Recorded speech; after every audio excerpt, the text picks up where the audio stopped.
At this stage, you're probably thinking that you'd never be capable of inflicting human rights abuses on another human being. But you'd be wrong. The ability of ordinary people to do evil acts is a part of our psychology. This ability to do wrong was seen in a powerful experiment in 1971.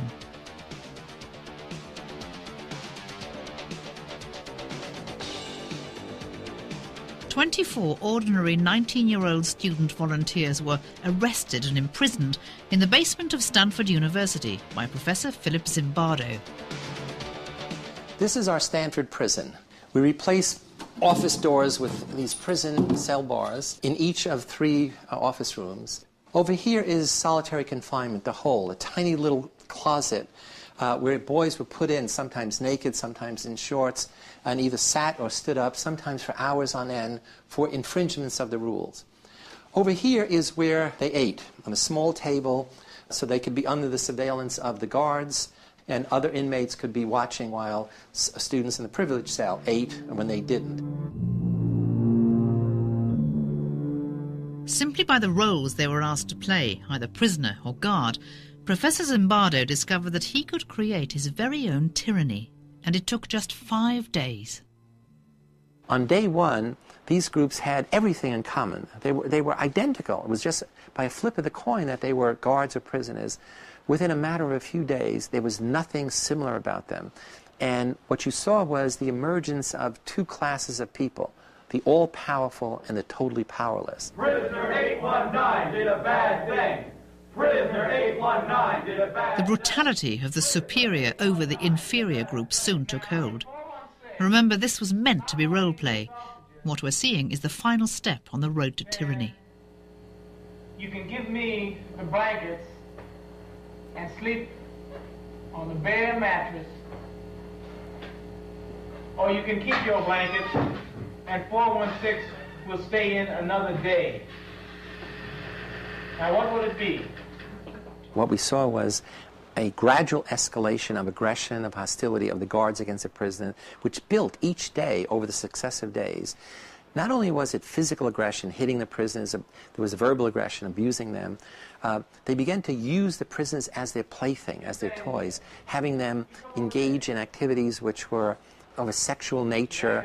You be the bride of Frankenstein, and you be Frankenstein. I want you to walk over here like Frankenstein and say that you love 2093. That's how Frankenstein walks. Walk like Frankenstein. We want you to walk like you. I love you, 293. Get up close. Get up close. I love you, 293. I love you, 293. You smile, 293. You get down here and do 10 push-ups. 2, 3, 4. Even I, an experienced experimenter, a liberal person, got caught up in this crucible of human nature, not as a prison psychologist, not as an experimenter, but as a prison superintendent. And so these bizarre things began to seem normal. Smoking is a privilege. Smoking is a privilege. What is smoking? A privilege. What? A privilege. The guards became increasingly sadistic, particularly at night when they thought the cameras were off. 5 days into a 14-day study, the experiment had to be stopped. It took an outsider to recognize the human rights abuses that were going on. The Stanford prison study is a microcosm of the development of a tyrannical regime. That we did it in just a week. Typically, tyrannical regimes might take longer, but you're talking just weeks or months, where essentially you're transforming a democracy. You're transforming people who care about one another, who have compassion, where right dominates over might.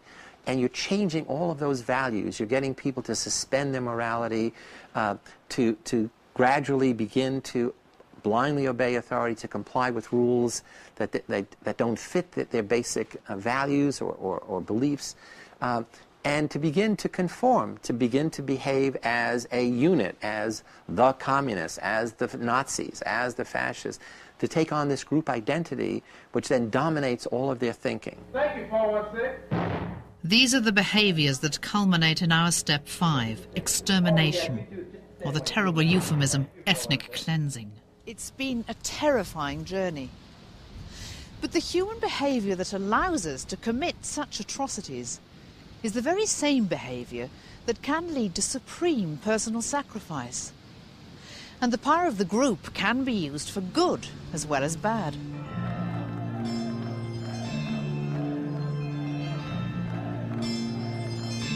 The recent events in Serbia could be interpreted as a step back from tyranny. What seems to have been a people's revolution has ousted the tyrannical regime of Milosevic. But it's still too early to know if the new democracy will last.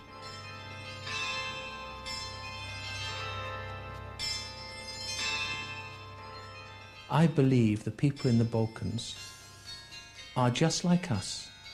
Put the circumstances like there were in the Balkans at the time, I'm quite sure we would go down the same road. There is no country in the world where human rights abuses do not occur. There is no country in the world which can claim to have a completely clean record.